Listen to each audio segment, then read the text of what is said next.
Is this some form of harassment? Watching you? Do I have force? You need to be topless? Yeah. Why are you topless?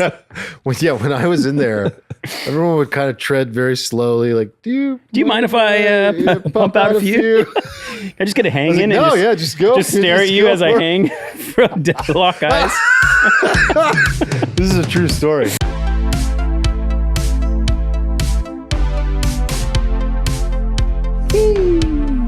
Hello. We're live.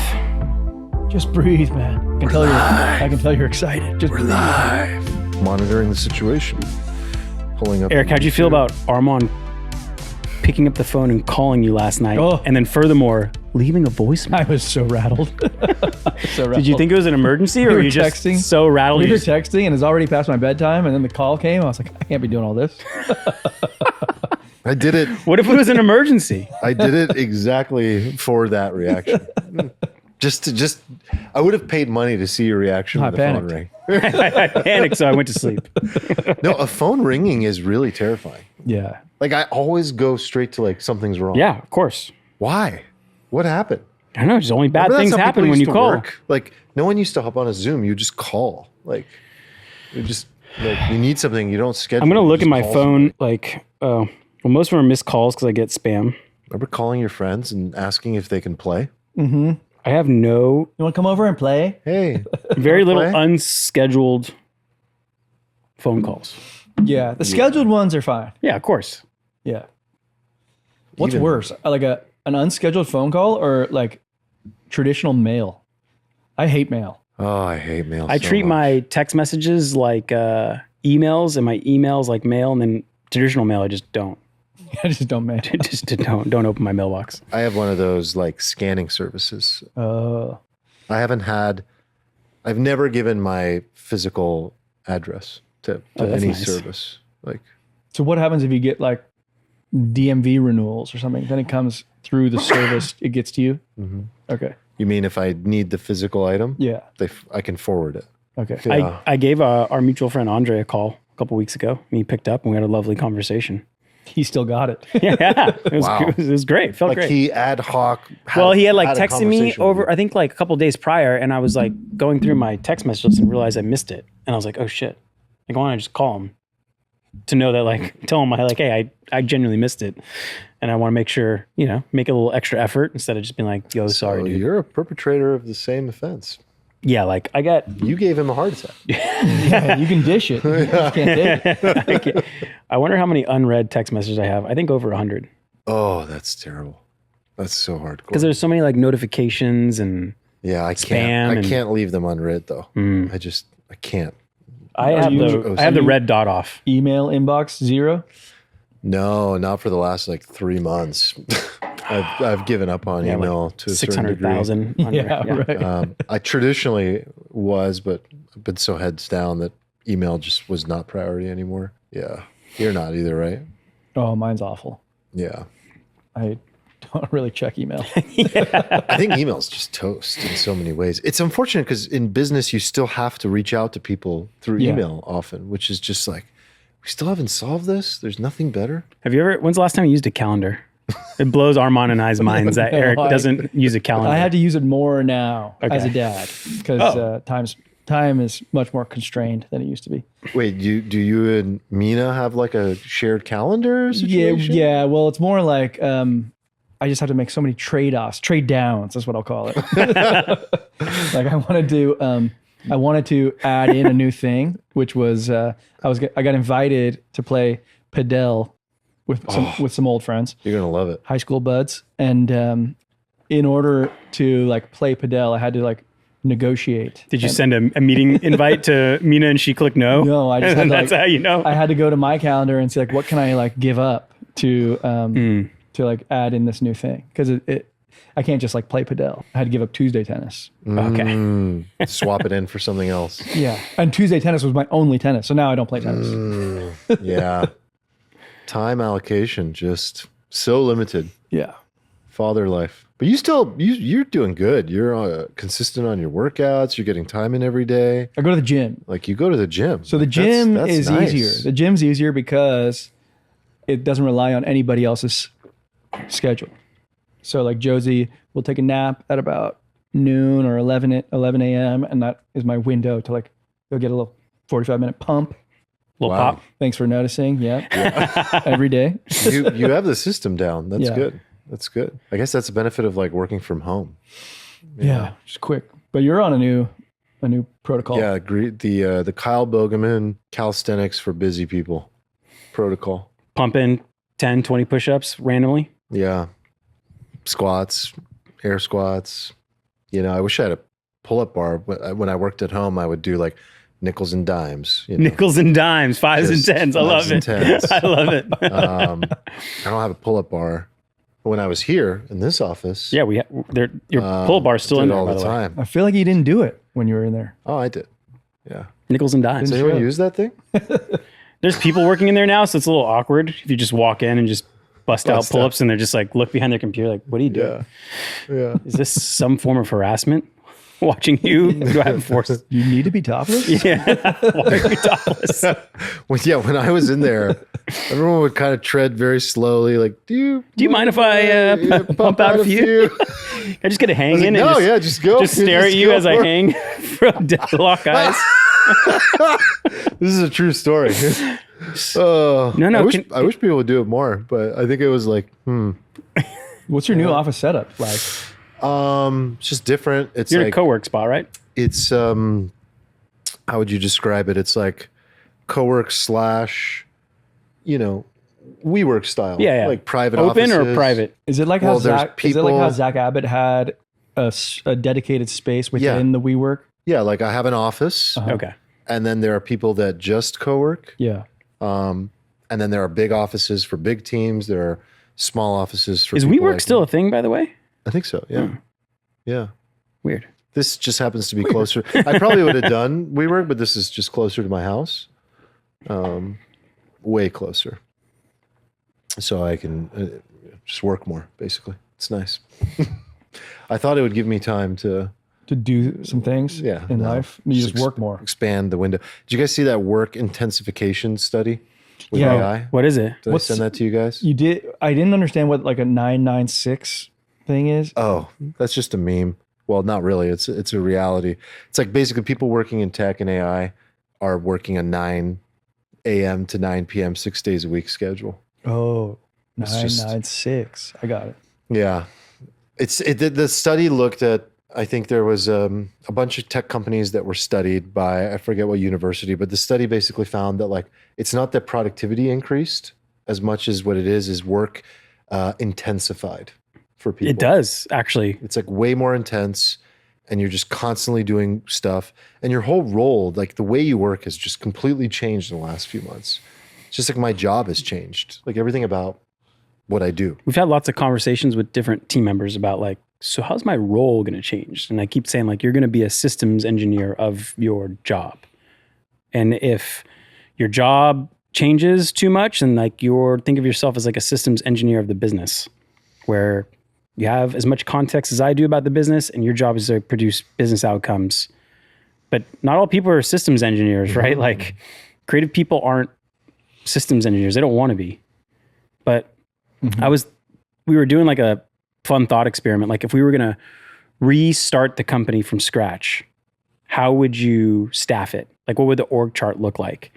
And I think it would be less like expertise specific roles and more systems engineers that actually don't have domain expertise on anything. Don't you think you need that domain expertise to like guide the system? Yeah, even? you do need some, like, which hopefully my business partner and I have enough, but like, other team members have some that we need too.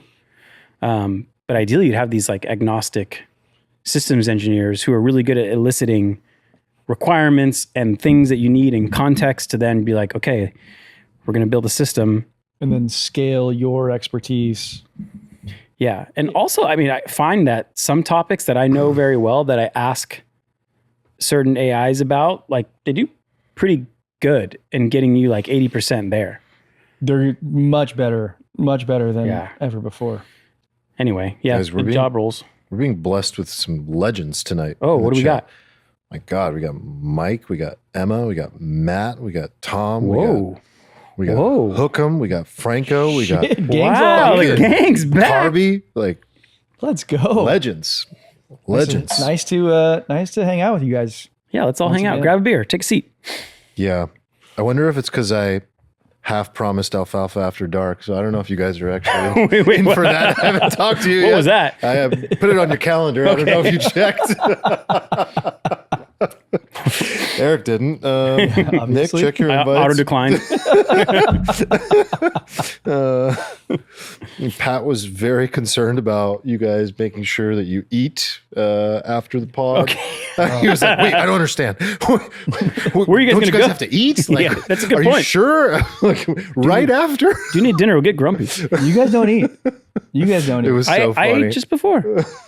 You I was guys are like, in- yeah, you that's guys a are good point. I'm going to bring you guys bars. Make sure you're ready to go. Appreciate that. Looking out for our Oh well-being. my God. That was too You don't funny. eat at dinner. You drink. No, but I just do all my eating early, and then I don't eat anything after. I've gotten you to eat lately a couple times. a couple times. It's been interesting. It's been delightful. Last week we had a huge meal. It was a steakhouse feast. Argentine steakhouse. That was awesome. What did you guys think of it overall? Like, yeah, huh? Like I liked it, but Good. It's my first meal after 7 p.m. in like years. It felt amazing. I mean, we ate We ate a well. lot. Yeah. It was fun. All right. What do you want to talk about? Oh, can you give me an update on Steno? There was I saw some tweets go out. Well, Steno yeah. showing off a Was new there? new I haven't- brand. I got some announcements going out soon myself, but Did yeah, I mean, did a meat we- sack send those tweets, or was it all AI? You know, I mean, I actually don't even know. It might have been Alan that's been doing some of that lately. Is that a name of an agent, or is it a human? No, that's a human. Oh, Bryce okay. Allen, confirmed Oh, meat sack. I thought you meant. I was like, wait, is that your new name for? Bryce Allen. Cool. All right. So yeah, I mean, where are we at? I guess to close the loop on a lot of the things that I've been working on, you know, I've been all winter was heads down on this huge launch. I mentioned a new website. I showed the designer that we were going to do. So let's do a little new see brand it. reveal. Oh, you went with this one. Nice. Yeah. So this is our, oh my God, how funny. We call our heroine Emma. Hey. Paradox would like that. Named after our one and only. Yeah. So, this is the new site. A lot of little beautiful interactions. Really happy with what the designer did. So if you want to check it out, go to Steno.ai.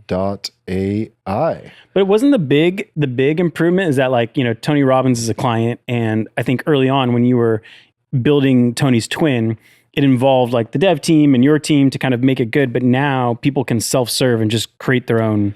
Yeah, I'll talk Twin, about right? the actual product cool. development, Cool. Which is the core part. This is just the face Yeah. of the brand that It's got It's a new era. a rebrand, you know. beautiful. A lot of cool stuff here. Like just really did a really good job. Here's the about page. I really like this little thing. I've got like a little manifesto here that I wrote. Lot of look at that. My little signature. Damn. Little team page, stuff like that. Our values, some press. Yeah, really happy with it. And then we have like 4 different, you know, use case pages here, kind of like really identifying the markets that we're serving of experts, coaches, influencers, brands, you know. Cool. And yeah, I mean, you can now basically come and sort of self-serve process your way to signing up directly or booking a demo and getting. So I get how like experts, authors, influencers would use it, but how do brands? How would They're a brand? the same. It's like a they're the same. It's just not led by an individual. Okay, but It'd it's be like one of our brands is like Sleep Science Academy. okay. So it's like a brand that has developed expertise around sleep science, but it's a brand. Cool.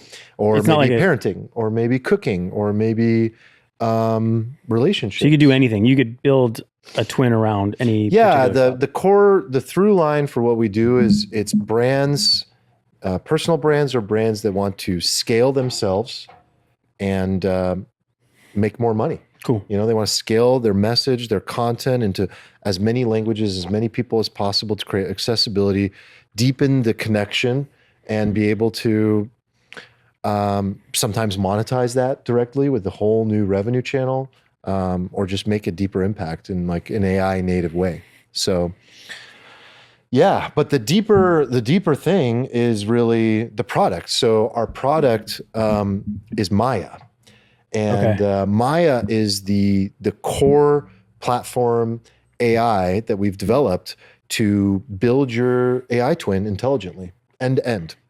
So the idea is, and this is just the early innings of this, but I spend the majority of my time thinking about where tech and AI is going and where software is going. I mean, we talk about this stuff all the time. Yeah. So my thesis is right now that everything is obfuscating as much as possible toward just like an intelligence system that you need to be able to talk to. And that intelligence system might need to generate UIs because they're relevant in that moment to be able to show you, like, just to give an example, like say I'm building my AI twin. First thing I might need to do is like connect some files. Maybe my connectors, my Dropbox, my whole Google YouTube Drive, channel. my YouTube channel. So the idea is that Maya is just kind of like Claude Cowork, exposing that to you and talking to you and interviewing you. And then part of what we do to develop a great twin for somebody is interview them. We used to do that with a human. Now we do that with an AI. Cool. And that AI interviews and asks these like gold standard questions to develop an archetype of your personality, of your behavior. And then there's obviously a bunch of shit that happens in the background to develop a fine-tuned model of you based on things you've published, the answers you gave when we interviewed you, and To so build on. a better exact replica as a twin. But would it also, does it during that time like record your voice to get a copy of your voice? We just had the discussion yesterday that instead of providing the sample, why don't we use the interview as the Cool. Yeah. You want to work together? That was pretty good. So Sounds yeah, fun. that was an idea yesterday, and I think we're going to start doing that for people that don't have the sample ready to go. Right. But there's trade-offs with everything. Are they ready? Do they have a good microphone? But if they do, might as well let them do it. Yeah. The entire idea is I'm trying to push everything upstream as much as possible to gather all the data, all the information, the voice clone, everything that you need to develop the twin as quickly as possible. And then after you develop it, it's kind of like going back to Claude and being like, I want to improve this. I want to change this. I noticed some people talking to my AI and I didn't like the response. This is how I would respond. So then you're fine tuning, but you don't have to worry about the tech. You're just talking to Maya. It would be cool if Maya could run evals for your own twin. Just be like, hey, I don't know what the eval would look like, but like, Maya is running evals. it is. Yeah. Oh, sick. Constantly. Nice. So that's what I think the initial version that we did, it was too technical. Okay. And now, I've been really pushing on just like we're obfuscating, we're pulling things away and just moving to natural language, chat, just make it magical. And I think that's where software is going. I think that's where AI is going. I think everything is like an intelligence system connected to the tools that you need that does the work for you by just having a conversation. So that's the big product launch. Yeah. That's exciting. So one of your most prominent clients, Tony Robbins, we saw that his app that you guys built is... Do you have audio? I am Tony Robbins. My mission has always been simple. I won't play the whole thing, but it's up on the site. Yeah. Check out the site. But I think like that app was ranked in the top downloads, right? Yeah, I think we got to number 29 in lifestyle. Cool. Hell yeah. Yeah, like in all And he's promoting it at his events, I assume, and his events, remote events. Instagram, everywhere. Cool. It's kind of it's an integral aspect of just how brands now engage. Like Particularly I said, for how him, they you know, scale yeah. themselves. Yeah. He can now, as he says in this video that he made, I mean, I'm super grateful for the video he made. He's like, I can talk to someone in Japan, in It's true. Japanese, In Japanese. at 2 a.m. I could never No way. So it'll be have Tony that Robbins access in Tony before. Robbins' voice, but speaking like konnichiwa. Yeah. Konnichiwa. Yeah. And there's a lot of people that develop content for the masses that want to be able to reach someone individually. So it's been huge. Peter Diamandis has his big Abundance 360 event in the next few days in LA, Santa Barbara. It'll be featured there. Tony's app there? No, Peter Diamandis has his own twin. Oh, I with didn't know if that us. was public. So yeah. Oh, cool. Did I never mention that? Yeah. So Peter Diamandis is now a customer. I think I did never mention that. yeah, I you never didn't. closed the loop. Well, we on never that. talked about it on live. So I No, wasn't sure. yeah. That's I guess exciting. That's Mr. Abundance himself. Mr. Abundance himself. So I always thought you were Mr. Abundance. Nah, he's the we have this guy, Dan Locke. Got to get a video from Peter. But yeah, Peter's great. Has already like introduced multiple people through, just exposure through his twin, and obviously knows some of the most interesting people in the world. So great exposure coming next week too. So yeah, so many things happening, man. exciting. Yeah. Well, now it's a lot. I imagine it's a lot easier to scale, right? Oh, with this new Yeah, I mean now system? you don't have like Yeah. bottlenecks. I think for us, like one of our, I don't want to give too much of the secret sauce away, but I think one of the things that really makes our product develop a hyper realistic twin that makes that customer happy is our team's care and involvement. So I still believe in a human in the loop right now. I think these systems are evolving exponentially quickly to be able to replace a human and be intelligent systems and living entities. I mean, Peter today in the podcast I was listening to with Ben Horowitz, they were talking about like AI rights, like, human and like having human level rights and bank accounts and sovereignty. Like that's where we're going. And by the way, that might be the crypto. Crypto is The basically smugness AI look on Eric is so priceless. Sorry. No, Smug. I'm sorry to interrupt. I was just checking the chat. Oh, I thought you were No, smugging at our comment. no, your comments were fine. I'm Okay. just reading the chat. I don't want to interrupt. Okay. I'm sorry. Oh, Marty's in the chat now. We got more legends. So it's funny. It's actually a great interview I was listening to lately with, might be like the second to last recent one with Ben Horowitz. Yeah, And I like Ben. Yeah, Ben's great. He's I read his book. he keeps things simple. Yeah. And they were talking about crypto, and like basically, like that just the killer use case that really. We've it's been the saying AI it this whole economy, time. Since 2017. This was the whole thesis, right? It's the AI right? economy. So they asked Ben. They were like, "So, do you view your crypto portfolio at A16Z as basically an AI portfolio?" And he was like, "Yep, basically." yeah. Basically, It does feel better if I say that. Yeah. It does feel better. Crypto will It's have to just say again. they invest in like crypto banks or for AI. Did something happen in crypto today? There was like a big move. I think Trump A not tweeted or downward- something. A not downward trend. Yeah. Yeah, I saw that.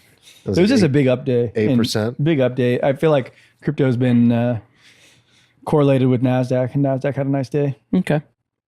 But the reason why I was laughing is because Emma, first of all, was like, Arman, I need this for my business. And then Hookham said, can we make AI Emma do some weird things? Oh my god!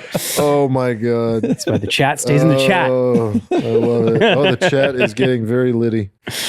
Well, it's fun because like a lot of these people in the chat have hung out in person together multiple times. So Yeah, this is a lot all, of friendlies in there. this is all good fun. Yeah. I mean, there are some genuine questions in the chat about it. Okay. So go to Steno.ai, and then Emma, some of your questions are answered on the FAQ, and then there's a help center at the bottom of the site that you can talk to, and there's an AI you can talk to. Of so course. if you just hit start a demo, you can talk to Leo, which is our other AI that is like our product specialist, Not a meat sack. not a meat sack, No. and answers your questions and even books a demo with our team. So yeah, we doing things. Does the demo with a meat sack or is it No, the demo's with Leo. a clanker? Yeah. Clanker. Yeah, we got to get the right terms down. Yeah. This is Clanker. hilarious. I didn't know this terminology. Yeah. Clanker, meat sack. Yeah. I had a friend recently. I don't think I can talk or show it, but he had his open claw wrap us up in a group thread to plan a trip, and it was one of the most hilarious email threads I've ever seen. And his open claw talked shit to us. God. But was it Oh like my God. curated It talked shit shit? talk? But there was like words like meat sack and clanker being thrown around. Okay. Yeah. But like, did it know you on a personal level to know like the type of shit talk to do? It from the person it was coming from, it was like literally his DNA this bot inherited his DNA. That's hilarious. It was so good. Amazing. It's just really weird to be included in an email with the clanker. We didn't really put an agenda together. What do you guys feel like talking about?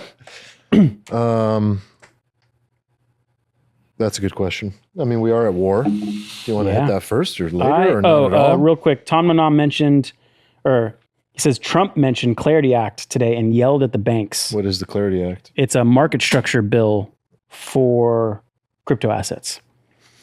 Probably clarifies things like who has regulatory, guidance over crypto assets. Are they securities? Are they not? I imagine it has also something to do with like stable coins being able to provide yield, similar to how your bank account provides you 0.01% yield. Stable coins want to be able to provide more than that.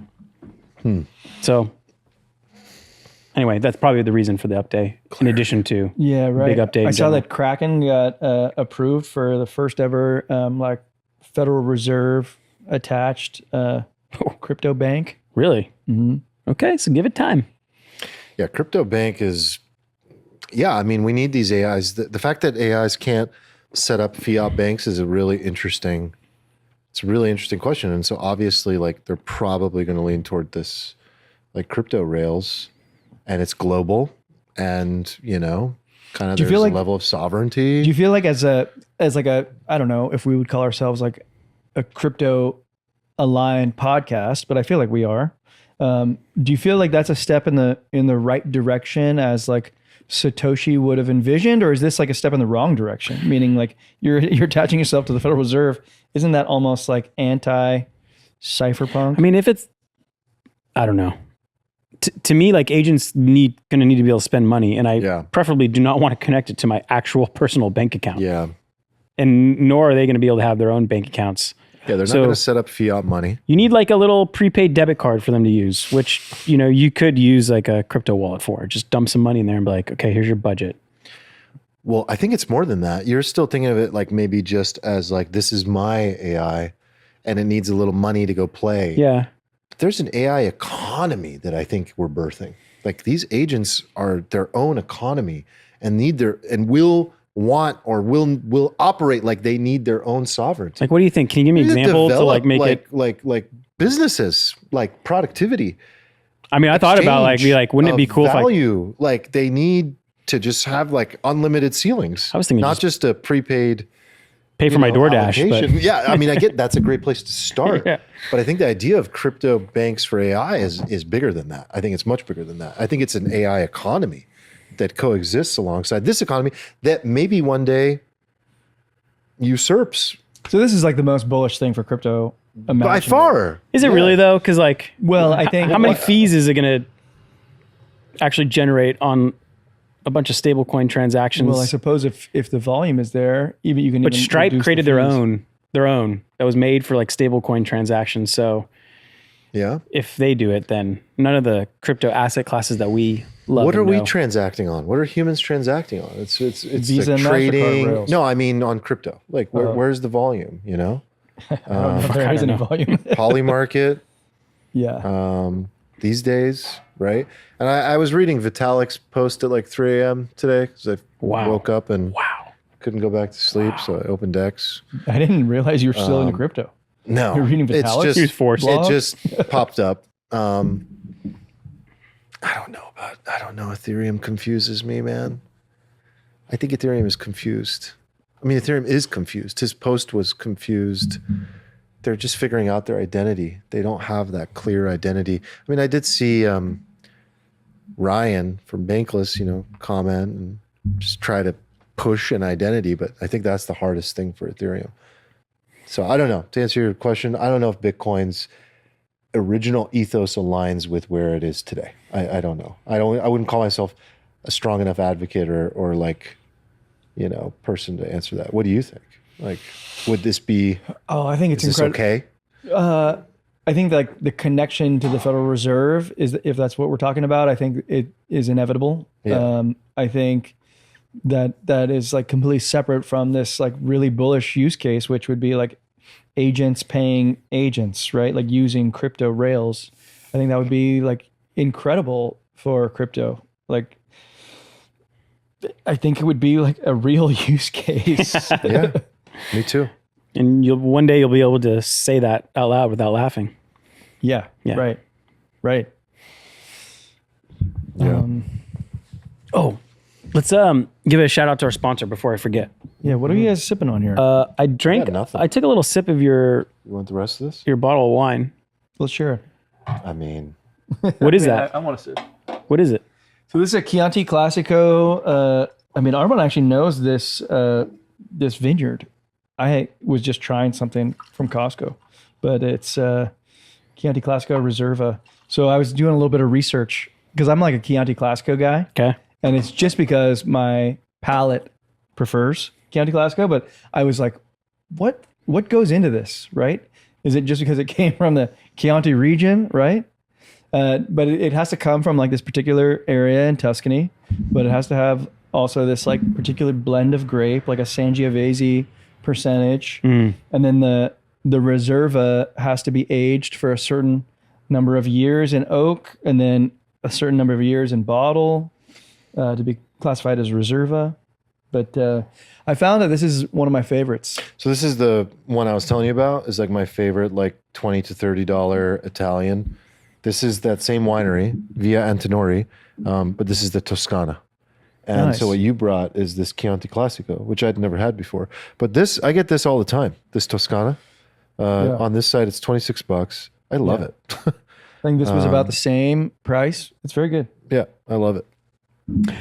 All right, let's give a shout out to our sponsor. Go to zbiotics.com/alfalfa. Use the code alfalfa at checkout to get 15% off the pre-alcohol. The pre-alcohol is the world's first genetically engineered probiotic. And it's the drink you drink Before you drink. before you drink. Before you have your Chianti Classico Reserva, about 2 hours before, Yeah, you take a little pre-alcohol. anytime before. It goes in your belly and fights a nasty toxin called... Acetaldehyde. yeah. That toxin is what makes you feel like shit in the morning. It's not the dehydration. So if you use all your little powders, you might feel a little more hydrated, but you're still going to feel not so great. Because the acetaldehyde is what wreaks havoc in your tummy and gives you all those symptoms that you're used to after a night of drinking. My tummy hurts. My tummy. How's your tummy, Arman? You know, it's weird today. It's not a good tummy day. Not a good time. No, yeah. It's weird today. So anyway, you take ZBiotics before you drink, and the next day you can still get your workout on, still go to work, still hang out with the family, whatever you need to do. And everyone in the chat I know that I saw at least has tried it. A lot of Alfalfa listeners have tried it. It's been some good alpha. So try it if you haven't already. Use the code alfalfa at checkout to get 15% off. And thank you, ZBiotics, for sponsoring the team. Hell yeah. Yes. Thank you. Damn, is that, by the way, is that the Well, grounds? I was trying to figure it out, but you know I can't multitask. So Dude, look at that. I don't What's know. worth more, the land or It says it the was- the winery? Was once the home of the Mona Lisa? This 16th century, is this the Should we go? yeah That looks, set in the Tuscan wine region of Chianti? that looks sick. Yeah, I'm going to Italy soon When? for my 40th. Wait, I didn't know you were in Italy. Wait, I thought we were going on a and trip. Switzerland. Oh no, we're going. You guys are out. We're going to on our hiking trip. We're going to a bucket list. What's it called? I'm excited for that. Havasupai Falls. Havasupai Falls. Supai. Yeah. Yeah. Supai. No, I and my lovely Betrothed. betrothed are going to Italia and Switzerland. Cool. Yeah. Specifically the You're going on your birthday? Piedmont region. May? Yeah. Cool. Few days later. Okay. I think like mid-May. Yeah, really excited. Exciting. Piedmont. Where's Piedmont that? region. Where's that at? Like, well, we're first going to Lake Como. We're going to do a Sick. few days in Lake Como. And then I think it's west a few hours, like Tuscany-ish. There's a town called Alba that we're going to be based in for like, I don't know, 4 or 5 days. And then like a week in Switzerland. We've had multiple After friends that. do that like little track, either basically Switzerland and Lake Como in the same. Yeah, I Same mean, shit. I've been to Italy like 3 times, but never been to any of those areas. Cool. So I feel like Italy, you could just literally go every year. And it's just endless. It always slaps. Yeah. Okay, so what do you envision for yourself as a guy who gets tummy aches with cheese? A lot of lactate. You don't like cheese that much. I love cheese, hard cheese. Okay, you love no soft, cheese. stinky cheese. Just for me. pecorino only. Yeah, hard cheese. So Parmesan's a hard cheese. Parmesan's good. Yeah. No High problems. protein. No High problems with that. protein. I actually saw a carnivore, Dr. Yeah. Carnivore guy. Said Highest- like, he was like, this is a great snack. And it was just like a Block little of cheese. Parmesan. Yeah. Yeah. That's like trending right now. Okay. Or it's like, this is the highest protein density food. I'm doing it right. I didn't realize. Yeah, I mean, I love it all. I love all the Italian food. Gonna try some good wine. You're going to be drinking a lot of wine, I imagine. I think in that wine region, we're definitely going to check out some wineries, and then Switzerland will just be more epic views, village, saunas, things like that. Saunas. Yeah, Nice. super excited. I've heard from so many people that Switzerland's like the most beautiful place they've seen. So I'm curious if it's as expensive as I've been told it is. it's so expensive. Okay. It is so Yeah, expensive. Switzerland is bucket list for me too. It's like as I'm booking, I'm like, God damn. But the footage there, it's like the shit you'd imagine. Yeah. The shit you'd imagine in dreams. Like Exactly. these like beautiful green hillscapes, but then with like epic Surrounded mountains behind you, yeah. And then like a cow just like walks by. Yeah. Like, Yeah, dude. I mean, honestly, so many people have told me, but Dan Simmons has been a huge advocate in our community. And like every time the topic comes up in the Wanderlust channel, he's always like, still the best trip of my life. Cool. And it definitely pushed me over the edge where I was like, I got to make this happen. Like this is so thanks, Dan. Definitely Influencer. inspired me. Influencer Yeah, the Dan. influence. He's actually our resident credit card hacker. Oh, fuck. Points guy. Dude, speaking He's of a points points, was I just took the biggest L ever. you converted Google to cash. Google last year, and now Facebook announced all the big spenders no longer allowed to use credit cards. Internet marketers can't use credit cards. Invoicing you? Invoicing. It's so bad. That's so I'm bad. so bitter. That's at least half your income. I know. It's so much money. It's so much money. It's so much You get money like for 2 them. or 3% cash back on your Damn. ad spend, which is a lot. Dude. And then not to that's mention, terrible. like, we even stopped using the points like 2 years ago because we were like, oh, let's just do the cash back. Really? Yeah. What were you getting? They're Cash literally back for cash points? back. It's income. What That's were you incredible. getting? Like, what's like the 2%. okay? And then Chase just launched a card specifically for ad spend that was 3%. What? Yeah. So what's the difference Yeah. between like getting Nope. points back versus the cash back? It's like 3% versus 2%.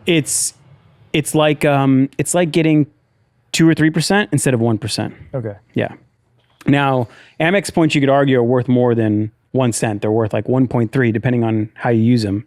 But like we had so many Amex points, we're like, let's just stop and then just use the cash back. And so every month we just like, But you can't Hit the get any cash. of it now.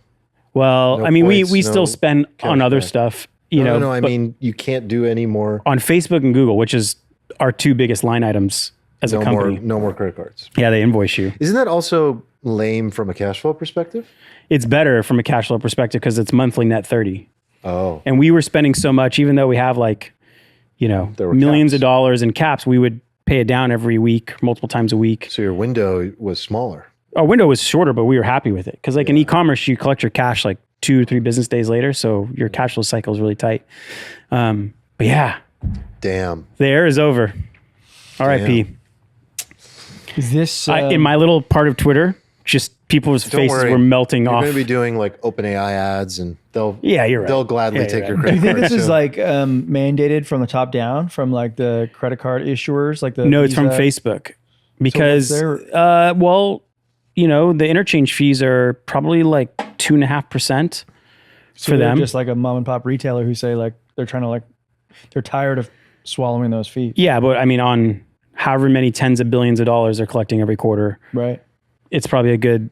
Also, I don't know if this happens as much anymore, but I know before you can charge that back. So you can spend on Facebook, and if they just sent you bad traffic, or even if you were being fraudulent yourself, you could charge it back and like And maybe win some of those. maybe win some of those. I mean, that's not really a game that normal people play, but I'd imagine they had a certain percentage Yeah. of their spend that got disputed that they had to like deal with. But now they got to do underwriting and like basically provide credit facilities to like every advertiser, which is a little scarier. But Google did the same thing last year, so they must have good reason for it. Anyway, RIP. Arman, I noticed, by the way, when you were talking about Steno, you mentioned only Claude that you were building on. I did.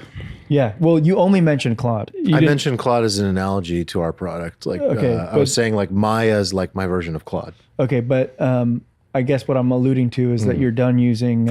Oh, so ChatGPT has become like Peasant AI for me. Like if I need to just like quickly look Wow. up something. Like, what's the weather? Yeah, exactly. Like really simple, like web search stuff. I go to ChatGPT. I'm like, okay, you're kind of, I don't want to talk shit about my clankers publicly ever. Yeah, But they're in gonna hear general, this. I'm just saying its place right now is, Claude got #1 in the App Store. Oh, Claude's booming. But that's because of all this security stuff. Also the Which I would like deal to- that I'd Sam like to Altman dig into that That's more, an too. absolute worthy topic. This deal that Sam Altman made. So Claude back. I understood it as Dario was like, listen, you can use it as long as it's within the rule of the law, but also we want to have a say in exactly how it's used. And when I first read Dario's letter of like, hey, we don't want mass surveillance on U.S. citizens, and we don't want fully automated weapon systems. no autonomous weapons. That sounded right. And then I saw a corollary compared to SpaceX. And I think I knew this before, but I got reminded that the US government has a version of, what's the satellite system? Starlink. A completely separate Starlink, different physical satellites that are government only. And SpaceX doesn't operate them. They just built them, launched them into space for the government, and the government uses it however they see fit. Obviously, they have to obey the laws, but like Elon's not saying, hey, run it by me.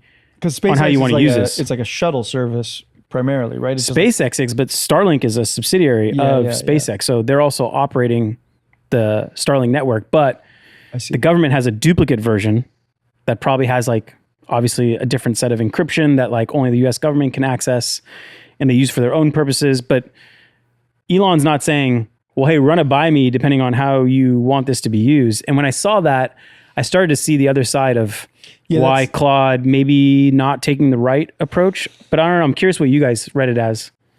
Haven't thought about it enough. I think when you put it in that frame, it changes a lot in my mind because I'm more of like a libertarian style where I would think like, hey, hold on, why do you think that the government should be allowed to tell a private business how like dictate how they should like service a customer? That sounds kind of absurd. Right. But what about the inverse? The inverse was the other argument, which was why should a for-profit company decide how the military defends the country? That's not the decision. Isn't the decision who I have the right to sell to? Yeah, and they can say, well, we don't want to sell to, which sounds like what they did. No, but also when I sell to you, I set the terms. It's my terms of service. It's my business. Why do you get to dictate to me that you get different terms and you're a powerful government entity? Yeah. So I guess I stood you're it the biggest customer. like I as a can have. citizen, I want the US government to have the most powerful AI available to it. That's slightly different though, right? Yeah, it's a different Slightly perspective. different than this can be used against its citizens. Like, Yeah, I yes, mean- of course we want our government to have access to the best tools. Which it seemed like But they Dario was wanted okay no with, by line. the way. Yeah, it did Dario seem- was like, hey, yeah, you can be a customer. Apparently we used it for the attack on Iran. Apparently we used it for the attack on Maduro. Yeah. Yeah. So I'm just wondering what some of those queries were. Like what they're typing into Claude for. Where is Maduro? yeah. So I don't know. My opinion on this whole matter is like different. It's more like from a user perspective. I don't find ChatGPT to be a growing great product. I think it's confused. I think it's similar to like some of the things I talked about in crypto about its identity. I think that Claude has a very clear identity. They ship like motherfuckers, and the product just gets better and better every single day. It will be a really good case study, like in retrospect, at least for this period of AI, where Claude decided to go after business customers, which also happened to be the biggest influencer for regular consumers, right? Like if you're a regular consumer and it's a heavy tech thing, you might go to your biggest business user friend and be like, hey, which of these do you use? And they'll be like, oh, we use Claude. So by winning the business market, are they by default winning the consumer market because all the consumers who don't use AI for business, ask their business buddies like, hey, which one should I use? That's exactly what's happening. Yeah. Haven't you noticed it? I think, yeah, totally. Everyone's asking even in my you, house, like what to do. And I'm noticing I get DMs from our community. I get people asking me like, hey, how do I get set up on Claude? Seems like Claude's what I should be using. So what serious business people are using, I should be using that. I did want to tell you something. So you saw Claude launch the feature to export your memories and import them? Yeah, from ChatGPT. Okay. So, they have it in the settings. It's like paste this prompt to ChatGPT and then give me what it. So I did that. I was like, okay, let me see. And because to your point, like that was a moat, maybe. That was my previous argument. Well, guess perceived what? moat. Yeah. It's not. And here's why. I went and I did it, and I get this like 20-page thing. Whoa. And I'm sitting there looking at it. I'm like, this is garbage. And I say to it like, pull out everything that's actually evergreen and useful. And it becomes like one page. The rest was just like nonsense. Like the one time you Arman ordered a is pepperoni asking pizza, like for the why? What, should he be worried about yellow 5 on Robitussin? It's just like dumb stuff in there, like dumb in the moment, non-evergreen, like really transactional stuff. First of all, I'm like, who asked these questions? Chimichurri sauce recipe. That's a deep cut. You got to be in the community for that that's one. an Easter egg. That's an Easter egg. But like, it came down to one page, and then I looked at it even more closely, and I swear to God, dude, there was like 5 things that I was like, okay, I'll take those and port those over. I didn't even need them. And if anything, I was like, I think I just want to start over. Like, I didn't even need them. So it I wasn't couldn't that big believe of a deal. It wasn't a big deal at all. But I have been actively using Claude for the last couple months, but I don't even care about its memory of me. It's just Claude operates differently. I've got these memory files, I'm using Claude Code and Cowork, and it's more like I'm developing skills that need memory, not Does personal ChatGPT have memory. a version of a skills file or no? Not that I know of. No, I haven't even tried. no. ChatGPT is way behind in these areas. Okay, yeah. I think Codex is a great product. Codex like is great. people love Codex. that's a ChatGPT product. Yeah, Yeah. it's like Claude Code. Yeah. They're Okay. competing. Okay. like it's powerful. It goes end to end. Our team really likes it. My co-founder really likes it. But they're just But- kind of missing that like co-work, maybe that like that, All of it, that yeah. layer that allows people like the layperson to code. I think they went too wide, right? They were like shopping and apps and this and that. And then Claude was just like, no, this is our identity. It's actually a fascinating case study. If you really look at it from a business perspective, It's funny. fascinating. You look at all this, and I saw a chart. I wish I would have saved it because I would put it up on the screen. But at the same time, both are taking like market share away from just regular old websites. I saw a chart of like the top 50 websites, and they all had peak traffic in like mid 2024. And since then, they're down anywhere from like 30 to 70% because you don't need to go to a website to like read an article anymore. Yeah. No, You don't. It just gets like it gets syndicated. essentially. Synthesized. what kind of into- websites were down? Like These were like media outlets? CNET, for example. Yeah. Remember CNET? It was Yeah. like all your tech gadget needs. Yeah, I suppose like imagine like a allrecipes.com Exactly. when I'm going to like chimichurri They're sauce. just down so hard. Yeah. Content websites just don't need to exist anymore. No, they don't. Yeah. I like this angle too of talking about the business side of both of these companies because I just read a headline that Anthropic just reported like 19 billion in ARR, up from 1 billion. Brother, they were at 100 million like 2 years ago. Yeah. So this Do you know how absurd this is? 100 to a billion to like, 100 million to billion to 19 billion. who knows? They might by the end of the year, by December, be on like $100 billion Yeah. run rate. And OpenAI did just raise like 150 billion. Agree. And Anthropic just raised too at 350 billion, and that sounds cheap to me now. I know. That sounds very cheap. I believe in that parity. ARR. I believe in parity. Even if they don't make the same amount of revenue, don't have the same amount of users, I think they're roughly equal, the same now. And it could be interesting. I saw in the Citrini chat, Citrini was talking about looking at which public companies have sizable stakes in Anthropic that are not currently marked to the current what we think it's worth. Okay, what's in there? Amazon's the biggest. There was even a smaller one. It was like some Korean company that invested 100 million in 2023. Damn. And that stake is probably worth like $2 billion, and it's a $12 billion market cap company. So like that is actually material to the valuation. Right. Is that priced in? Probably not. Yeah, and like he's looking for small market cap companies that made an investment. Sam Bankman-Fried. I was just gonna say FTX would have been a perfect one. To find that pricing inefficiency.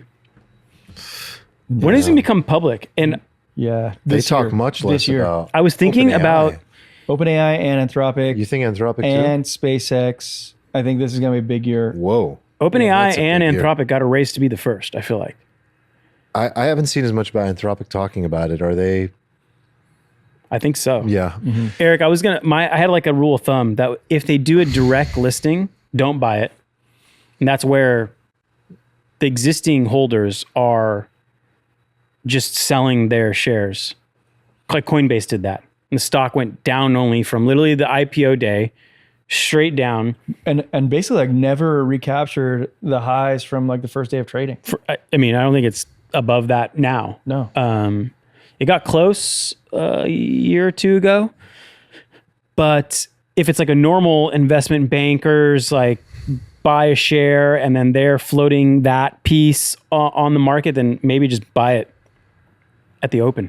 I think it depends on the market environment, but now would be a great time to buy it, I think. Like if it were to go to public tomorrow would be ideal because like the entire AI sentiment is kind of like in the dumps, like on Wall Street. But dude, it's trading at like 20 times sales for 10x revenue growth. We talked about the growth. Like you'd find dog shit businesses trading at 20 times sales. I will be spending 10 times as much in like 3 months. We're now like our spend just can't stop growing. we had to start restructuring things to make sure we can track like our token spend and like our subscription spend because we notice everyone using it so much. Like it's March 4th. It's March 4th. Okay. Already had people like, hey, I'm out. So you cap out on the highest tier. Oh yeah, the max. So is there only the pro tier, the $100? There's like a $20 one. There's like a $100, $50, $100 one. There's like a $200 one. But then you could just use the API and you could spend unlimited amounts. right, because then you can just like pay per token. Yeah. Yeah. But anyway, I already noticed it's going to start scaling, and we need to make sure we can So you guys have a line item you burn for it. through your like subscription allotment very quickly too, and you like pay per token. Yeah, you know, it's just the usage is very expensive too. Right. I think Once you burn through whatever you're given by default on your plan, it's like you're paying a lot. I was testing out this new hyper agent thing. It's like it's built by Airtable, and it's kind of like an OpenClaw, but in a closed environment. So you can set up these agents. And I had the one agent, I said, hey, we have this job description. Go find all the people on like LinkedIn, all the job boards that fit this job description in San Diego, score them, rank them, and then come up with customized messages for the top 10 people in your scoring mechanism. It did it. I had to like change it a few times, but it was like 10 minutes of work. I spent like $20 like that. And I was like, oh shit. Wow. That was, yeah. And think of the went difference of fast. like, I never once ran out of like usage with ChatGPT, and I would never probably have paid for more. So like, think of the psychology of that. Like they're charging me more, my usage is less, I'm willing to pay for it. you don't something give it, there. Yeah, you don't care. You just like Something there. send it. I did want to ask you if you have a quick update. Like, if you don't, it's fine, but I'm No, I curious do. if you do. Like, you went from chimichurri recipe to now what? Like, are you seeing a difference? Do you notice like, Yeah. like, are you enjoying? It's fantastic. Oh, okay. Wow. It's fantastic. But my immediate thought after hearing you guys speak is like, I'm not using it enough. But like the way that I've started None of us really are. the way that I've started to scale it is like astounding compared to chimichurri sauce recipe. We're using it for our asset management business, like on the compliance side, like, hey, are all these documents like, Cool. Are there any holes in here? Like updating everything there. Also on the reporting side, I'm not using it for like any investment decision making, but I'm using it for like sort of like reconciliation. Cool. So that's just like a big step up from chimichurri sauce. I love that. But I think like I'm still on the $20 plan and I'm like still within the boundaries of that, which tells me I'm like not imaginative enough. And I feel like that's the real boundary. It's like your imagination. Most of the time, honestly, though, it's that, or like if you just end up using Opus too much, Opus just cleans up your usage. I'm always so on fast. Sonnet. Yeah, Sonnet does most everything. But if you're doing deep, complex work, Opus is an unbelievable model. Like if you want to see the next level, what's possible, try Opus. Try Opus for something hard. It'll blow your mind. You how can good the model plan is. ahead, Opus is reason, a phenomenal incredibly smart. model. I can't wait It's to a try phenomenal model. Actually, before we started recording, Tom Nom Nom just posted in the lounge. He's like, I just want to say Opus 4.6 is like unbelievable. I forget exactly what he said. Damn, Tom just hopped out of the chat. Oh, he said Opus is fucking incredible. Oh my God, that is all. And bounced. Damn. So yeah, I mean, Can't wait for 6 more months. We get an upgrade again. So are you guys using primarily Opus or Sonnet? Because like Opus only. Opus only. That's like a rich guy statement. That's true. It does sound like that. Opus 1, baby. I use them all. Yeah, I swap back and forth. It depends. I run out of usage so quickly that sometimes I'm just like, okay, I gotta. Okay, hold on. Like Pop to I Sonnet. need to ask you Sonnet guys, extended thinking is pretty amazing. I need to ask you guys this because I was I'm like influenced in a positive way by you guys, right? So I was using chimichurri sauce, but my business partner, Dave, is not on top of any of this. So I'm trying to like teach him. I'm like, God, dude. The influencer. I'm like, dude, Get with it. this shit is so powerful. Just try it out. And I was describing to him, I was like, I don't think that there's like many people in our space who are like building skills and like designing code using this technology. I think we're kind of like near the forefront of where our industry's at. Yeah. Do you think that's accurate, or I don't know where we sit on this? You mean whole, for like adoption curve. asset advisor, asset managers? Yeah, like sort of like very traditional service-based businesses. Like, are those guys I'm sure like you using are. AI Most tools? of them are slow moving. Yeah. Slow-moving guys. I'm sure you are. I imagine for like reports, those were probably automated beforehand. I did ask JP Morgan, they were at the office recently, and like, are you guys using it? They're like, yeah, we have all the models or what. I was like, so what do you use it for? And I don't know. And they gave me the report, they usually give me, and it was the same exact report. And I was like, okay, maybe. I'm sure they're using it, but they haven't said how. Yeah, I think there's it's a lot on back office stuff. yeah, Like and what you're talking That's about. what I'm saying. I think there's going to be another layer of the dream that I can delve into, that we can all delve into, right? It's like, that's the journey. So I was just looking back at AI2027.com. It says early 2026 coding automation. So we're on track for that. Check. Mid 2026, China wakes up. CCP is starting to feel the AGI. Late 2026, AI takes some jobs. Sounds plausible. Plausible. Very plausible. January 2027, Agent 2 never finishes learning. It's coded by Agent 1. Agent 2 is now just like in a recursive learning mode. Very plausible. February 2027, China steals Agent 2 because it feels the pressure. Also plausible. March 2027, algorithmic breakthroughs. And it continues. I was curious, like this little stint between Anthropic and the Department of War Defense seems like what we were talking about in, what is it? AI situational awareness, that article. He talks about that. He's like, in no scenario do I not see this ending with the government literally taking over these labs, these profit companies building these frontier models and forcing them. So that was from AI 2027. That was AI 2027, and it basically becomes like a national security topic. Right. And then same, the situational awareness article, it all converges on national security at some point. And the government just says, sorry, this is like a, existential.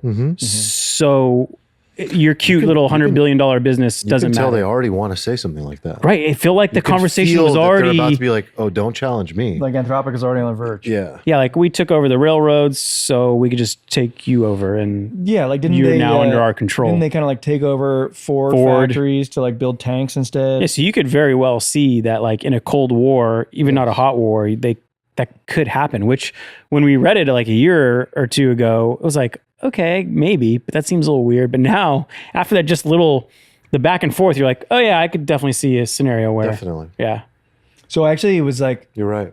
I was like quite crazy. proud of our conversation last week, maybe 2 weeks ago, talking about the inevitability of AI compute sort of like scaling exponentially. And I loved your comment about Arman. I loved your comment about how like I see the inevitability as AI compute, and somebody else in the market might see the inevitability of like people still need to buy toothpaste and toilet paper. So like they're buying Walmart stock and I'm buying Nvidia. I loved that conversation. I think like this, what Nick's talking about, might be a wrench in the gears. Like where is it bullish or bearish? I think that's probably bearish. Okay, yeah. When the government nationalizes your company, Yeah, it's probably not good. I feel like the incentive to create more disappears when Or does business it gets taken. Or maybe it's not like, I think in some of these scenarios, it didn't argue that they actually take control. They just said, okay, you're an important vendor like Lockheed Martin or Raytheon or any of the defense contractors. So now you need to be in like a secure facility. You have everyone has to pass checks, and we're going to be your biggest fucking customer. Protection. Yeah. And we're investing in you. We're investing in you. We're giving you a lot of money. And maybe it just ends up being extremely bullish where the government's like, yeah, we're going to give you a lot of money. But we also need you to do what we need you to do. Yeah. Which maybe that causes a problem. And if Anthropic says no, then if they fine, we just take you over. Right. Wow. Yeah. It's definitely all going to get so weird.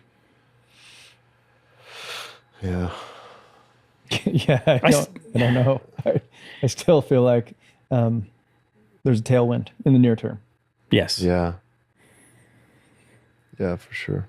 Do you guys want to talk a little bit about Epic Fury? Not to be confused with Epic Furry, which in the chat was mentioned. Is there an Epic Furry too? It's kind of like an Adult Swim channel thing. Oh, okay. I don't know. They just made it up. Okay. It's not Epic Furry. Okay. Epic Fury. Yeah, Epic Furry I seems think like you titled our episode with that. Yeah, Epic? I might have. Epic Furry, I know Furry. nothing about.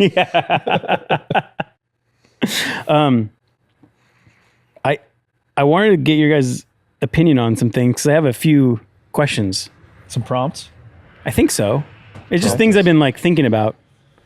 One, I feel like the communication of this whole thing has been terrible because no one has explained to me as like an average American citizen why this is like, Why we do this. yeah, why? Oh, I'm glad you're starting there. Yeah, like, is that I'm glad you're starting there. like, should I care? I think it's a very reasonable place to start. Or do you agree with the reasoning? Yeah. But what is that even a reasonable question to ask? It's not, yes. Yeah. As an American who's like potentially sending American lives over there, I think it's a very reasonable question. I mean, we have a representative government, right? You elect someone and then they make the decisions, right? It's not like they have to poll us every time they make a decision. I get that part, but still, I'm still wondering No, like, just basic communication. And maybe we can throw in the layer of like why Marco Rubio and Donald Trump don't agree on the reason. that was weird. Like that was very weird. It's very confusing. So is it because It's a mess in that department. I've heard Rubio said the tail is wagging the dog. like Israel was going to do it? Israel was going to So do it, so we did it. then it was like Trump said they were going to attack, so we us. attacked. So we attacked. They're going to have a bomb in 2 weeks, which Netanyahu's been saying since the 90s. Yeah, right. Yeah. Well, He's fucking insane. Anyway, so that's another reason. What's the other reasons I've heard? Yeah, I mean, my opinion on this is like I was DMing with a friend about this who was asking me, you know, just like, what do you think? And this person had served in the military, Okay. and he's like, I'm generally against intervention, and us meddling, but he's like, this seems like a really serious and necessary, potentially like situation to get involved and do something, even though historically like this hasn't worked out well for us. Yeah. And what I said to him is like, I try to think of myself like if I was president. This sounds ridiculous. I'm not trying to say. No, I think it's a good thought exercise. I genuinely like think like, why is it so difficult for a president to be popular and to appeal to more of the majority of people and share a message and understanding of why we do something that resonates with people? And I think that if you lie to people, everybody knows. Everybody knows. Like when you insult people's intelligence, it's not a good approach. Yeah. And so I think if I was president, I would use either the honest thing that is unpopular, or I'd find a reason that I think will actually like appeal to the masses and be something like forthright to do. So my thing is like, I think that as a people, as human beings, if we accept tragedies and humanitarian things to occur, like humanitarian issues to go unchecked in the world, then we're sending a signal that we don't mind if genocide happens, or we don't mind if, you know, XYZ happens. Like, I think the right message is like, there's a humanitarian issue Right. in Iran. And we think 35,000 people were killed in 48 hours. And we think that 100,000 people have been tortured, jailed, or killed in the last 45 years. When you stack it all together, this is a real problem. This regime is like, needs to go. We need to help these people. And I think if you appealed to that side of human beings, like people would be more likely to be like, yeah, we can't accept that as human beings. We have to do something. These people need our help. The other side of it is if you actually can shape a better narrative about why these people are evil and why we can't, like we always go and we just say like, people can't have a nuke. But help me understand what the world looks like if these people have a nuke. Like the messaging is often very elementary and very simple, and it's very inflammatory, when instead of someone just sat down and explained like, I need you people, society, all humanity to understand what the world would actually look like if we allowed this regime to have a weapon of mass destruction or a nuclear weapon. We don't know when. But if there's even 1% chance, do you understand what the world could look like?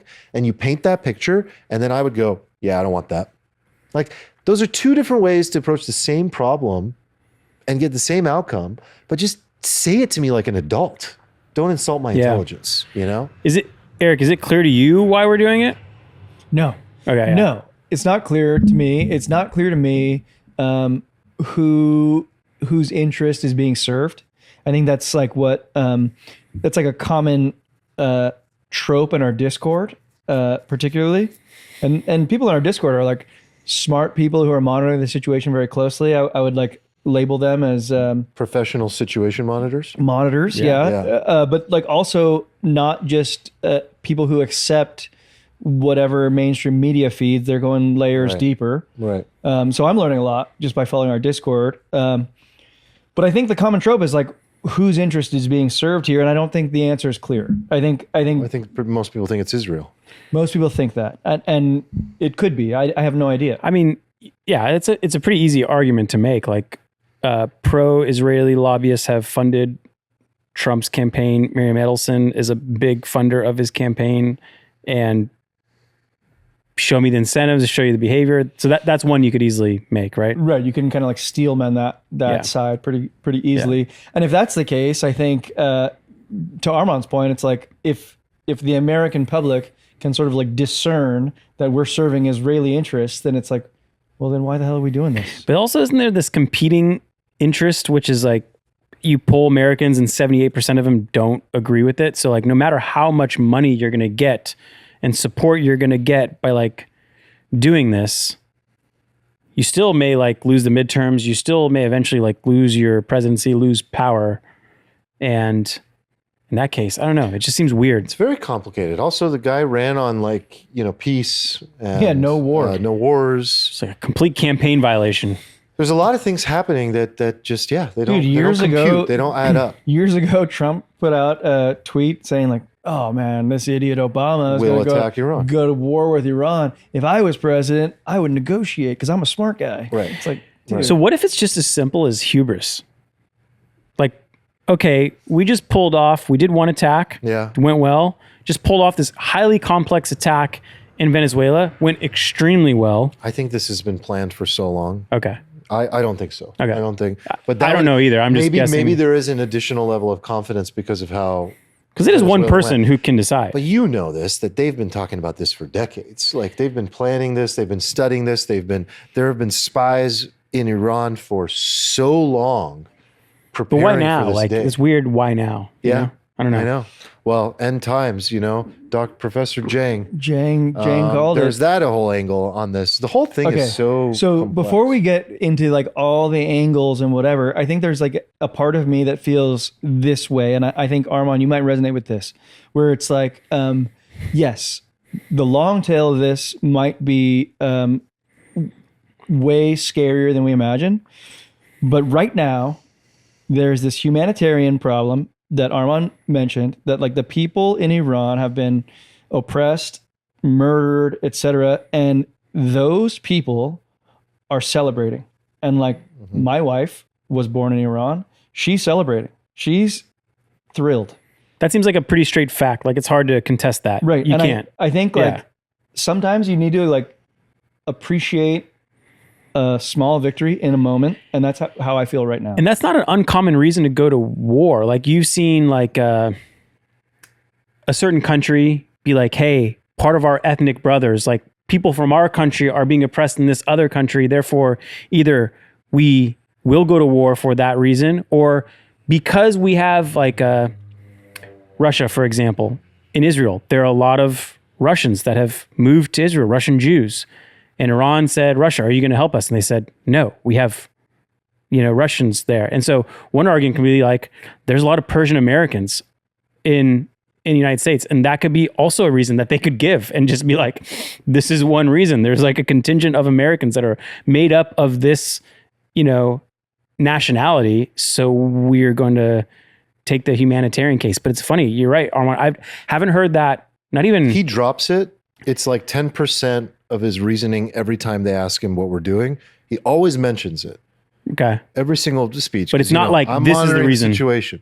No, it's not the primary reason. Yeah. It's like and these people need our help, and I'm going to give them the chance to take back their country. Okay, how did he always includes it. Okay, how did it make you feel when he said that explicitly before we attacked? He gave that like 7-minute That speech gave me chills. I'm no Donald Trump fan, but I don't care if his name was, Ahmadinejad. Like I don't care what the guy's name is. To Iranians today, it is undisputed. The guy has the biggest balls the world has ever seen. They know that no one else would have done what he did, and to them, he's a hero and a savior. That's the way they look at it. That speech made me cry. That speech was incredible. I didn't listen to it. It made me cry for 2 reasons. One is that Trump, he mentioned the truth, which is that he's like, many people may die, and this is a reality of It was war. a real no bullshit and that speech. was like, it kind of like brought it home for me. I was like, oh fuck yeah, I've right. never heard a president really talk You like get that. desensitized to war over the years, right? But then you start to think like, oh God, like, yeah, people are going to die. And that was really, it hit home for me. But then that next part where he's like, and to the people of Iran, you have been asking for this. You've been begging for this. Yeah. This is your moment. We are going to kill Khomeini, take over your government. Right. And like, this He is said it very directly. this is exactly He what spoke directly to them. this is, and this is the first time I think the people of Iran have been spoken to directly like that, Yeah. with aid. Yeah. So, yeah, I know. I don't know. But, like for people that are all up in the politics, this stuff is like, well, that's bullshit, or there's all these other motives. But if we can just be the guys that just look at only the surface of that, the message resonated with people. And for me, I was just like, wow, it's nice to see something finally being done. What will be the blowback of that? How long will this war last? Are they actually trying to create like ethnic enclaves and like break the country apart and ruin it? Like, is there some deeper bullshit here that we don't understand? I don't know. Maybe. and I could find myself getting anxious as I was monitoring the situation as this unfolds 5 days in. And I'm just like, I really revisited like the facts, and I was just like, I could be wrong. I hope I'm right. I think this is over soon. I think that there is a lot of propaganda on all sides, but I don't think they have much left. And I think that there's going to have to be some like maybe some boots on the ground, kind of like action soon to go in and fully decapitate and clean out these nuclear sites and get rid of like the last remaining stronghold of leaders who are willing to fight. And then I don't know what they're going to do. Maybe Reza comes in. Maybe I don't know what Trump doesn't seem to want to admit what the plan is. So there may not be a plan. No, can I maybe throw out some reasons why that may not be the case? Yeah. Okay. In modern war, there has never been a regime change via an air campaign only. So, like if you look back during Desert Storm, which was like early 90s, I forget what year, but like we bombed the fuck out of Saddam and he survived it. And he was like literally a one-man regime, which Iran is not.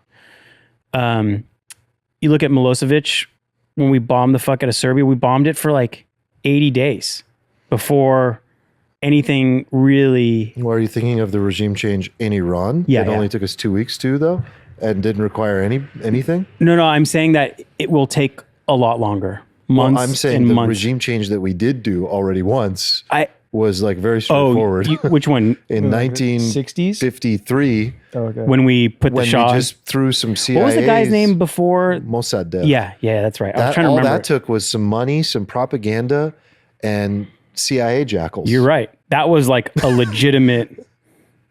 And this like guy regime that was change elected. It's a good point. Yeah, I don't know. You're right. Like it isn't usually that easy. Yeah, But that was one regime change. The closest we pulled off. I could think of, like in my lifetime, is Libya, where we bombed the fuck out of them, and Gaddafi was like in a hole. But there was like an indigenous ground force that was armed, and there was a military fighting against the government at the same time that like finished the job. And there's not necessarily that now. So I think you're right that like it would take ground forces to do it.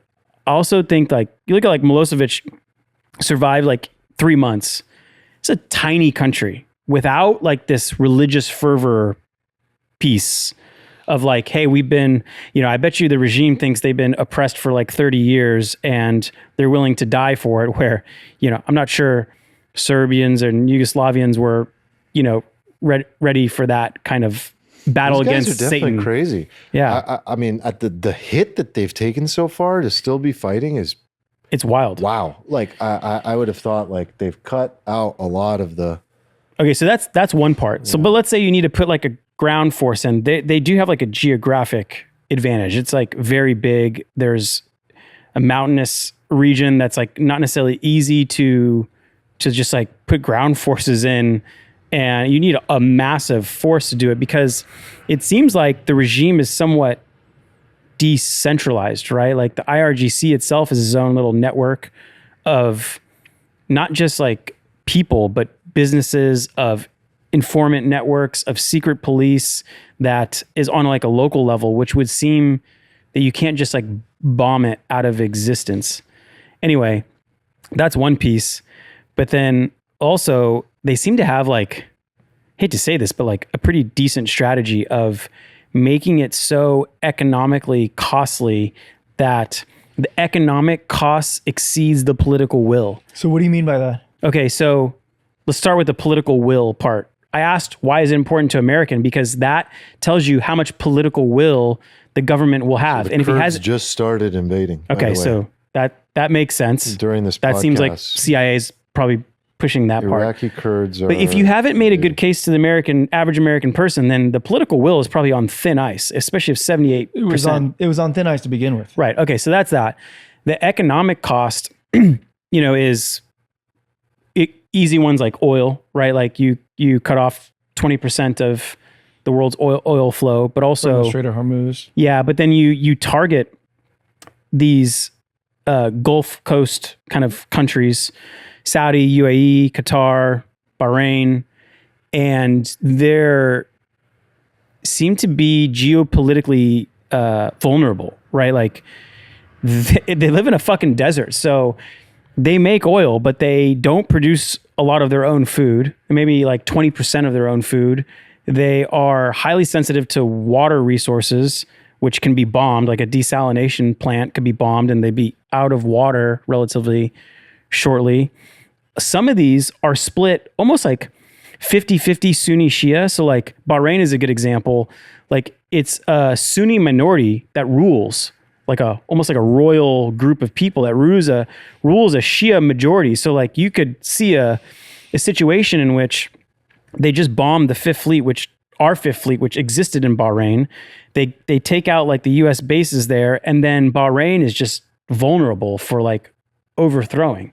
So you make that cost of like losing control of like the greater area, the political cost. And if those countries have food issues, water issues, oil issues, they kind of fund, like what they do is sell oil for dollars and then invest it back into our tech companies and buy our goods, right? And UAE is even easier. It's like bomb a hotel once and rich people no longer show up in Dubai, right? So anyway, their strategy seems to make economic costs greater than political will. Okay, and if it takes longer, so if the first assumption is correct, that it takes longer, like months and months and months, it's very easy to see that the economic cost could like double, triple, 10x the political will. So that's a big risk, because I thought it was weird, I guess, from my vantage point, that it was like the US and Israel attacking Iran, and then Iran's like, fuck you, Dubai. Yeah, like punching the random dude in the street. It's surprising. It was really surprising. But it's like, to Nick's point, they're playing this economic attrition game. Yeah, and it's like, oh, you're hosting the enemy. But I think it's more about like just ramp up the economic cost. I don't know if they will decentralize and have like... Apparently it would have been smarter though to just like launch missiles all at the same place at the same time. It would have been harder to stop and would have created more damage actually. Yeah, it's already caused a lot of damage, because apparently we didn't necessarily guard those countries as well as we guarded Israel. No, definitely not. Right? So they're like, hey, well, I thought we had this whole security agreement thing. Like we sell you oil in dollars and you semi-protect us, not just sell us like planes and weapons and training, but like you kind of got us, right? Well, this is an interesting angle too that we talked about a year and a half ago when we like analyzed Palmer Luckey and his point that like our missile defense systems cost millions of dollars, and the missiles that they fire in are cheap. I mean, as fuck. that's another angle, right? So it's like the economic cost goes high, but you could also deplete it. And if you think China has a role to play in this, which for sure does in the big picture, you deplete all. These are the concerns, right? That like China starts getting involved, or I don't think they'll get involved. They don't need to. They're winning already. I feel like they can play a role where they win by not spending any resources. Mm-hmm. But they would like it to last as long as possible. Sure, so like the enemies deplete, China just remains. Yeah. Mm-hmm. So anyway, those are just things that are going on in my head. But also Trump has an easy out at any time, because he's better than anyone at just like declaring victory and just wrapping it all up if he ever wanted to. That's not going to happen with this situation. Or maybe I don't think so. They at some point they inflict enough pain where like they bring to the table. And what's really sad about all this is I feel like if they do come to the table, they know not to come to the table now, because they won't get terms. They won't. They're kind of like winning the economic cost over political will. It's trending in their direction. Because they don't have to win on like a pure military to military. You don't have to play that game, and because they would eventually lose. But what was I saying about? I forgot my train of thought. No, all good. I wanted to think about more of the risks, right? If this thing like continues to advance as you continue to think about your thought. Oh, I remembered it, but yeah. Okay, so what I'm thinking of is the risk. So, like, I saw a missile system that Iran launched that was like a re-entry missile that was like guarded by a bunch of these like decoy sort of bombs. Are we underestimating the enemy? That's like a risk that I'm wondering. I don't think so, but imagine you have one enemy who has only had to prepare for this one scenario for 30 years, where we have to plan for the whole globe scenarios, which I'd imagine we're pretty good at planning it, but just like Yeah, they were clearly ready, and the snake of the head was not it. Like killing the Ayatollah. Okay, so you don't think that the real risk is necessarily like that we underestimate the enemy and they're going to come out with something crazy. You think that the risk might be... You think they might be like sandbagging us on some crazy shit? Well, yeah, they could be, because like it seems like they're targeting surveillance and reconnaissance like drones, because like we can detect whenever they launch a missile and then we just bomb it, right? It's like you fired us, we figure out where that came from, we bomb it. They probably have like 400 more to go, but like you could eventually see that ending. So they could be trying to take those out to protect that every time they fire a missile, it doesn't give away a signal. I don't know if that's even possible, but that could be why. Because like the number of missiles they fire seems to like drop every single day. And it's either because they're running out, which I highly doubt, because again, that this is the only thing they've had to prepare for. So I imagine they have a lot more. But anyway, my point was earlier was that let's say he comes to the table at some point, right? Which I imagine this is how this ends, right? At some point in negotiation. What would be sad if the deal that he strikes is no greater than the JCPOA. That's the deal that like Obama's team had reached with Iran in the first place, which is all about nuclear, containing the nuclear threat. And it would be really sad if the regime stays in power, new Ayatollah, we took care of the nuclear threat and it's no better or equal to the JCPOA, and we just did this like that would be a whole like huge 10-year round trip, and we ended up in the same place. That would be a terrible tragedy. I know, and I feel like that might be a.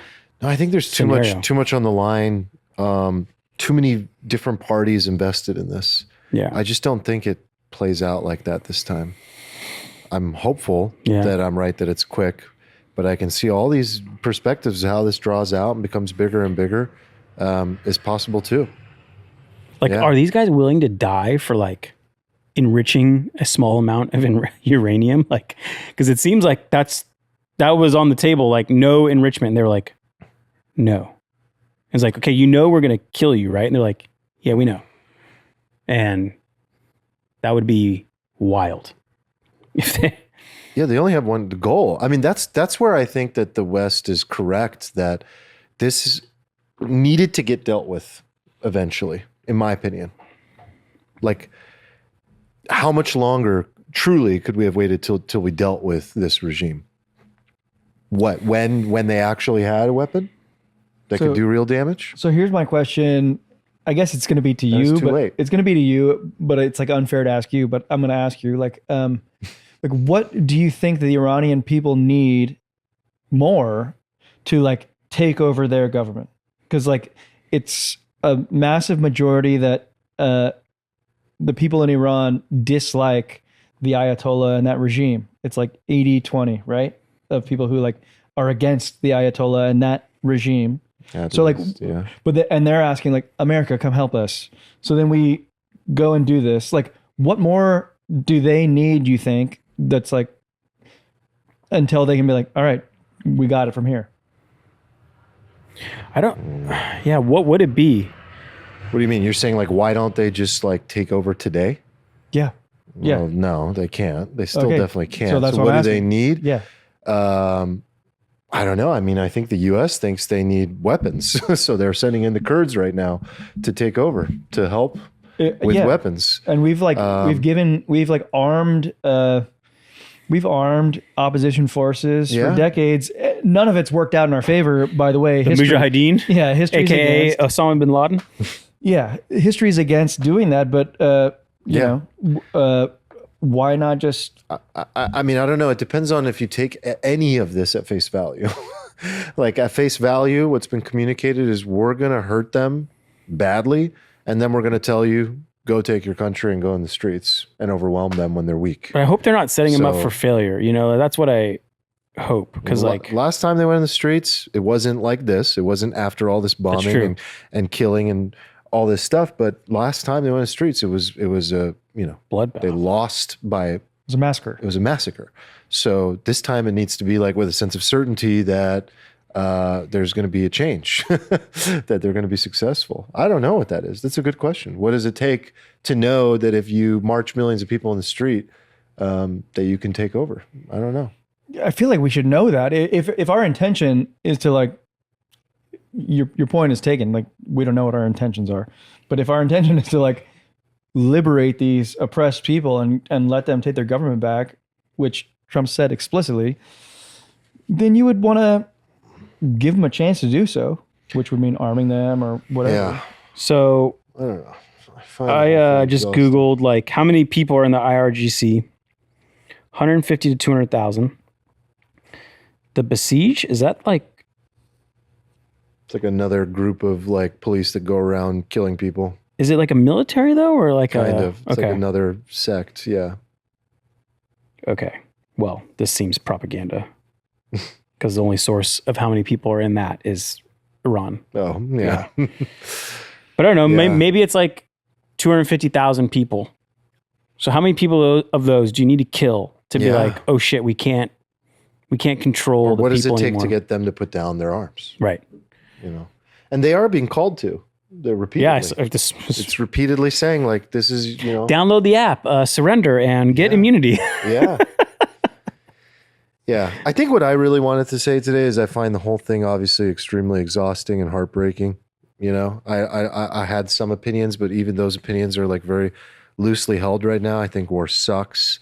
I think sometimes it's necessary.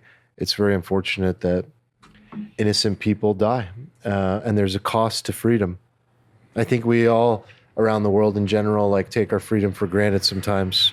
Especially our generation. Big time. We're so weak, so fucking weak, and we take our freedom for granted. And I think that this is the cost, and war has a cost, and innocent people die. Like, I mean, a school was bombed, a girls' school was bombed, and like 80 or 90 school children died, and it's unclear who did it.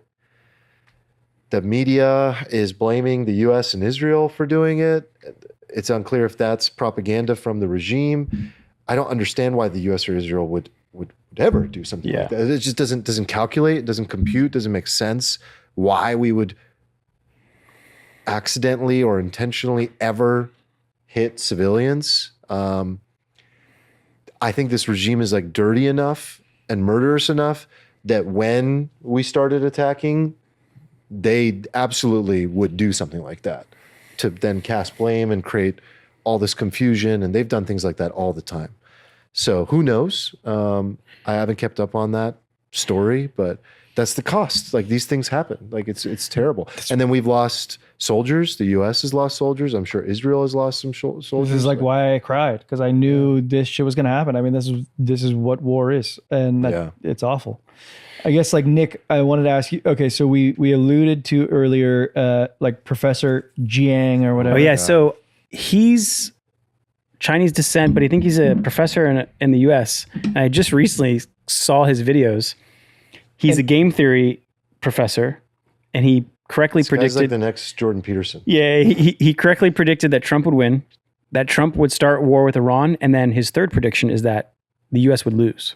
Yeah. So how does the U.S. lose this war? And I'm not asking you to like give Jiang's perspective. I didn't watch his whole like speech, but I saw some like summaries of it, and a lot of it alludes to economic cost, right? What you were saying before. Yeah, like political will is not as great as the economic cost, particularly if some of these, like if Saudi or Bahrain, I mean, I think what I saw was that he was predicting that one of these countries would get overthrown, and that Gulf Coast Commission is essentially like OPEC, right?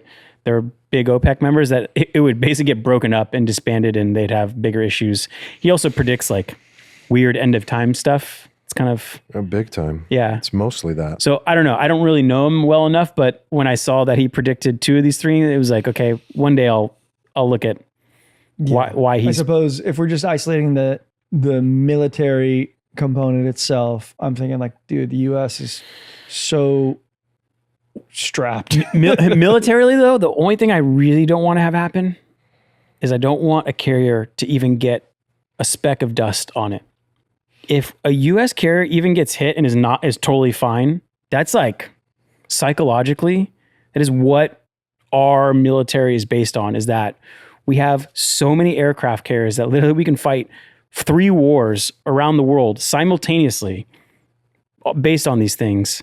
And if one of them gets hit, it'd be like the psychological thing to be like, oh, you could take down, 40 planes, 4,000 soldiers, like how we wage war and protect the world in a decentralized way. And I really hope that doesn't happen.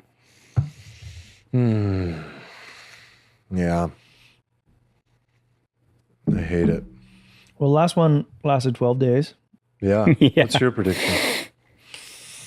I'm an optimist. I think Trump's going to find a way to call victory and peace out. I think so too.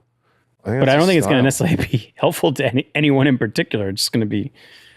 Well, I guess that's where you think he's going to peace out and leave a mess. I think 4 weeks. That's what he keeps saying.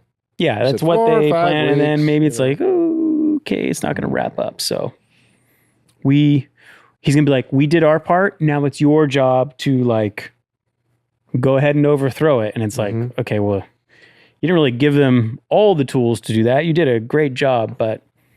So arming the Kurds is a tool in the tool belt. Mm-hmm. Why don't we just arm the citizens that are in the streets? Send some AKs down. I don't know if you can do that because, like, you can hand them guns, but like, I don't know do Iranian citizens have any basic military training of like point shoot, baby. I don't know if it's that simple. Oh man. Yeah. They need to get some like, convert some of these IRGC people. Give them money. Give them cash.